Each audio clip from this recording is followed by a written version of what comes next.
The Deserter by Joseph Seamon Cotter, Jr. I know not why or whence he came, or how he chanced to go. I only know he brought me love, and going left me woe.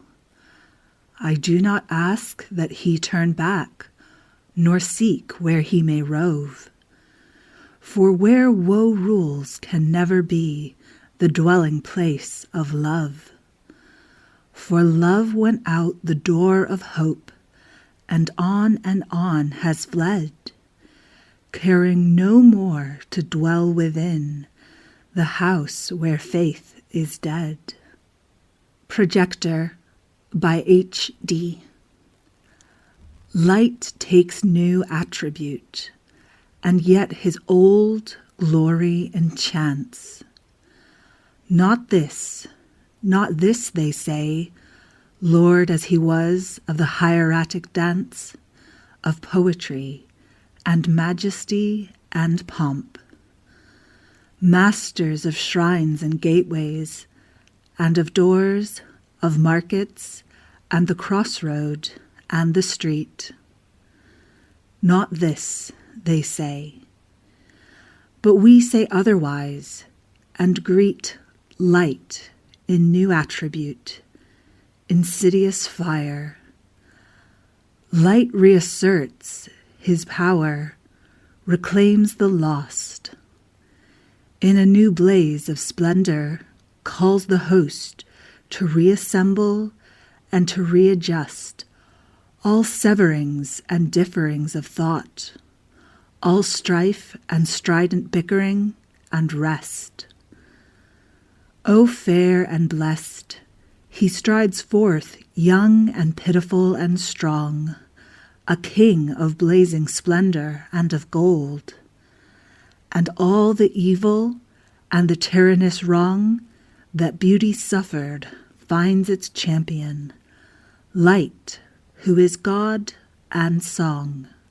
He left the place they built him and the halls. He strode so simply forth, they knew him not. No man deceived him, no, nor ever will, with meager counterfeit of ancient right. He knows all hearts and all imagining of plot and counterplot and mimicry. This measuring of beauty with a rod, no formula could hold him, and no threat recall him who is God. Yet he returns, O unrecorded grace, over and under and through us and about. The stage is set now for his mighty rays, light, light that batters gloom. The Pythian lifts up a fair head in a lowly place. He shows his splendor in a little room. He says to us, be glad and laugh, be gay.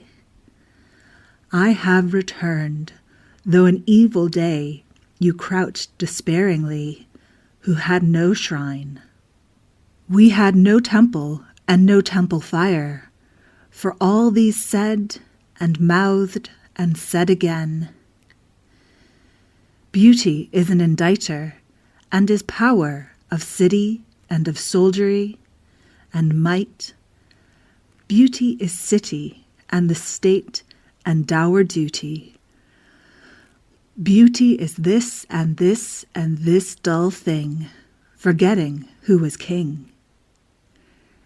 Yet still he moves, alert, invidious, this serpent creeping and this shaft of light, his arrows slay, and still his footsteps dart gold in the marketplace. Vision returns, and with new vision, fresh hope to the impotent. Tired feet that never knew a hill slope tread fabulous mountainsides.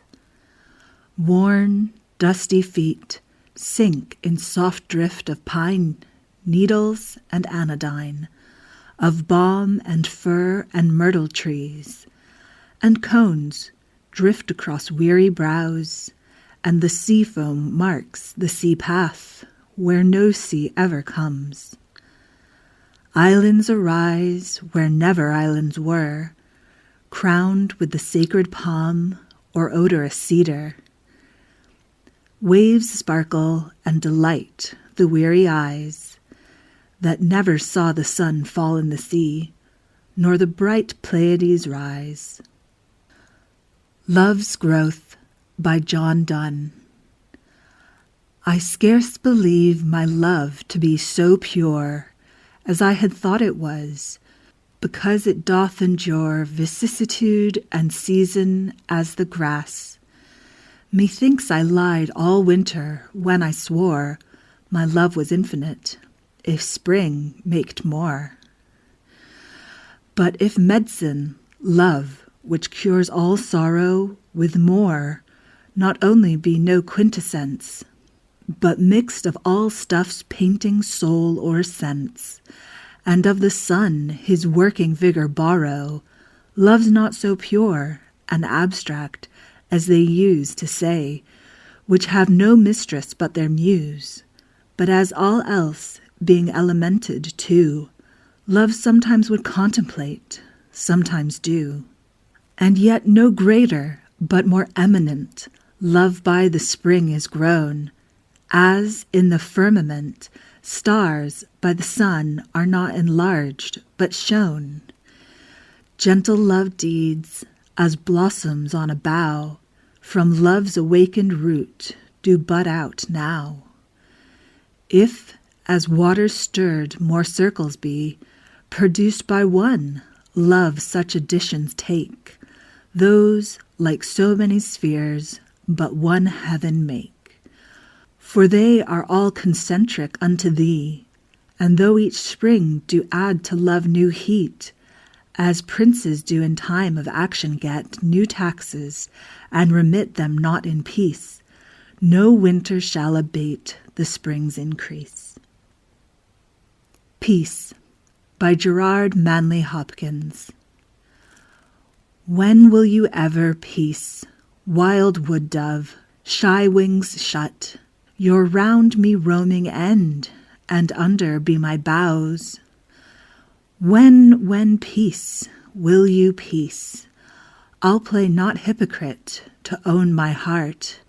I yield you do come sometimes, but that piecemeal peace is poor peace. What pure peace allows, alarms of wars, the daunting wars, the death of it. Oh, surely reaving peace, my lord should leave in lieu, some good, and so he does leave patience exquisite, that plumes to peace thereafter. And when peace here does house, he comes with work to do, he does not come to coo, he comes to brood and sit. If I Should Die by Emily Dickinson.